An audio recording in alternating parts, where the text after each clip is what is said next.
Hi everyone. I thought I'd talk about well, mine has a slightly better ending at least, but there was, I'll let you judge by the name of the title. There's a few lessons in here. So I worked at a company, we did enterprise software, and we sold software to one of the, I won't name the bank, but one of the top 5 banks in the United States, and they had 30,000 users using our software every day. And they went through this long, this is enterprise software, so, you know, WebSphere and the whole business. And they went through a long 8-month upgrade cycle where they were upgrading everything. They added an enterprise service bus, they were upgrading WebSphere, we were upgrading our software, it was all custom integrated to all their systems. And so we did all this work for a long period of time. They spent a fortune. We get together and we install it over the weekend, we turn it on. Monday morning comes along, it's all going pretty well, and then the load picks up at around 10 o'clock, and then, you know, we had 4 application server nodes, and the first one starts to go wonky, and then it goes out of commission. So they're, okay, recycle it quick, and turn that one off, and then all of a sudden the second one starts to go wonky, and turn that one off, and then third one, and then fourth one, and it cascades through the whole system. And now this app servers are going up and down, and it's the middle of the day, and all the users are calling in, they can't do their work, and this is, again, one of the top 5 banks in the United States, where these people couldn't use a pretty important piece of software. So we had this thing set up where we had a war room, it had like a secure connection, it was in the middle of the building with no windows and like bad air, and we got all our smart people in the room, and somehow I ended up, well, I guess I was in charge of the software, so I was sitting there on the phone. And what they do is they set up a conference call where everybody gets on the call and nobody gets off until the problem's done. And so all the vendors, all their different people, the WebSphere folks, the database folks are all on the phone. We're all going through, okay, what's this log saying? And it's interesting because we'd had another outage similar to that like 8 months earlier, and it turned out, you know, after all that work, it was nothing to do with our software, it was something to do in their environment. So they're like, okay, let's go through all the change logs of the system. So they're going through all these change logs, and, you know, as the system's going up and down all day long, we're reviewing all this stuff. And there was one change that happened the night before. They upgraded a security patch on Microsoft SQL Server. And a very small piece of our software used that server. And it was a pretty important piece, but it just seemed really weird. And I remember them going, this must be it, this has got to be it, we're going to roll it back tonight. And I remember sitting there with my team and like, we still can't figure out how that could have resulted in this thing. But I basically let it go because they were convinced that's what it was. They were going to let everybody go home overnight, roll back the patch, start the next morning. And I was just like, I don't know. But anyways, I said, okay, so off we go. Next morning we come on. Now, the one thing I did do that was smart was the next day I had everybody ready to record every little bit of the system as it came up online. So the next morning it comes online, everything's working fine, 10 o'clock comes along, and then boom, it happens again. And I'm just like, oh. And off they go, and then they're again up and down, server's not working. Now on this global call that all of them are on, I think the CIO of the bank showed up. Not just that divisional head, the head of the CIO came on, and now they're all listening to the updates every hour. And I remember sitting there going, okay, clearly it wasn't that, and they're still looking for changes. What else changed in the environment that night? And I said to my team, okay, I don't think it's anything that changed, and you know what? We could go through changes for the next 10 years and still not figure out what's going on. So I set up 2 teams. I had one team that said, this is clearly to do with load. Figure out any way we can reduce the load in the system. I don't care what it is, just figure it out. Second team, go follow all the log trail and explain what's going on. Forget looking at changes, just go down to basics and figure out what's going on. So the next day comes along, we get to the end of the day, and my first team had figured out, okay, we can reduce load by switching off the system. It's pretty important, but it doesn't have to run during the day. We can run it at night only. We'll shut it off. And team 2 hadn't really made any progress yet, but they had some clues. And so I sat there, and they were doing the end of the day call, And to upgrade the software was really expensive for the bank because they have this huge, they only have one integrated environment that they can test this on. And it takes forever to get it ready, and everybody's trying to use it at the same time. So I said to them, you know what? You guys need to prepare for a patch. We're going to give you a patch, and we're going to reduce the load in the system, but I can't tell you what's wrong. And they're like, and the CIO of the bank's on there, and he's like, you guys really need to step up. Oh, no, sorry, it was the guy running the project. So he's like, you really need to step up your stuff. Why do you want us to make a change? You can't even explain what it is, all this stuff like that. And I sat there, and I'm going, uh-oh. So I sat there for about 30 seconds, and I took a deep breath, and I said, you know what? I said, you're right. I can't tell you what's wrong, but I guarantee you this is going to help the system tomorrow, and I know we're going to have to make a change to make this better. So you've got my recommendation. That's what I'm recommending. And then there was this quiet on the other side. They stopped for about a minute and a half, and then the really senior guy came on and said, okay, we're getting ready for a patch. We'll put it in tomorrow. So, actually, I think we did that night. So that night we go in, we put the patch in, and it reduced the load just enough to keep it stable. We had like one little blip during the day, and it kept though. And we kept going, and eventually we found the problem.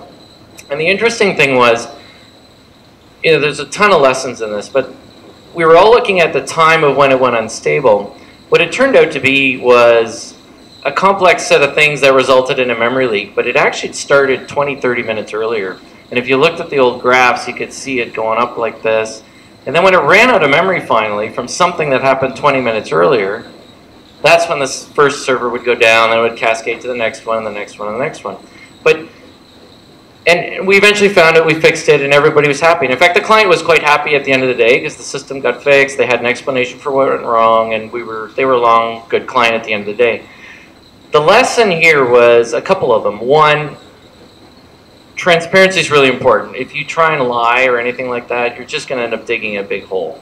So it was a tough thing to say, but I was like, look, I think we need to make a change. I don't care how hard it is. If we want to get out of this, that's what we got to do.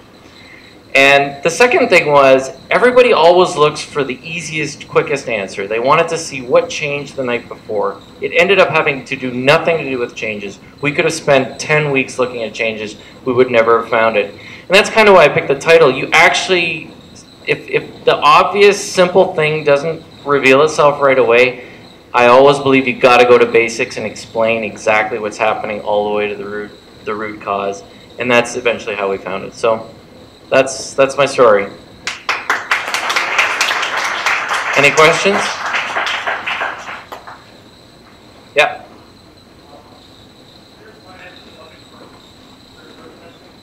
Yeah, so complex environment, the question is, why didn't that show up in perf testing? I'll give you another, actually, that same client, when we got them as a client 5 years earlier, they were our first big marquee client. We were a small startup. And they didn't know whether our software could scale. And they said, we want to do a proof of concept before we sign a contract with you. Like, we basically beaten out all the big players. And they said, we want to do a proof of concept and prove this is going to work. And I'm like, well, we can run our basic software, not integrate with your systems, and I guarantee you it's going to scale. But it's a simulation. It's not going to actually reflect the actual conditions. And, you know, I'm not sure how much valuable that is. No, they're like, no, we got to do this, we got to do this. So they spent $1 million, you know, setting up a lab at IBM, hiring IBM to help us get the equipment really fast, us putting together this huge test. We had to generate, I think I spent literally a week with the database running full tilt, generating data to simulate their system. And we ran the test great. We go into the first implementation, and it has tons of performance problems. And it's because you know, you cannot replicate production behavior of all the facets of these complex systems. It's nearly impossible, and I've seen it over and over again. You run this big, huge test, and it gives you a false sense of security, and then you go live. Now, I'm not saying don't do performance tests, because they're still very valuable. If you look at an architecture and you say, this is a bottleneck in the architecture, how much load can this handle? That's absolutely a test you should do. There's a whole bunch of that type of testing. But to assume that it's going to show up in perf testing, No, they had a perf test environment. It didn't have the right kind of data in it, of course, that reflected these circumstances. It doesn't have all the integrations that are behaving the same way during the day that it would, as it would in real life. Any other questions? Sorry, yeah, again?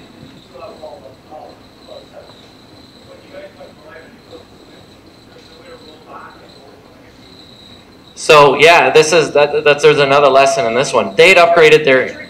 Oh, sorry. When we went live, was there no way to roll back? And yeah, in this case, there was no way back. They had upgraded a huge ton of infrastructure as well, deployed that. It was all at the same time, so it was big bang, and it was big banged across multiple applications, infrastructure, and everything. And that's another reason that figuring out the change was really hard. And actually even identifying which change it was a different system at that point. And we had to just basically retune it. They had prior to that, major issues with their infrastructure as well, where they were artificially bottlenecked in their ESB. They couldn't provide us information. They were slowing down all of our calls, which gives the exact same symptoms as a bug in our software, which gives the exact same symptoms as all sorts of problems. Yes?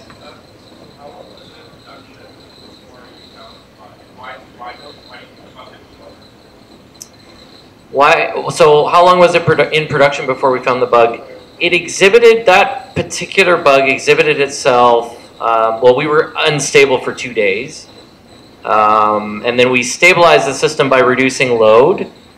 And by doing that, you know, I can't remember the exact detail of what it was, but it was some very specific type of interaction, and I think it was an integration point that caused a memory leak. And then under WebSphere, basically a memory leak, just the memory goes up and up and up, and then the JVM goes into garbage collection, and then the whole thing all goes to hell. So the real symptom was the continuous garbage collection, and then it all deteriorates. But that scenario, you know what, I can't remember the exact details several years ago, but it was very specific. So, but the changes to the infrastructure had caused this unique thing to happen that had never happened before. That bug had been in our software for 7 years, never noticed it, never triggered it. Any other questions? Yep.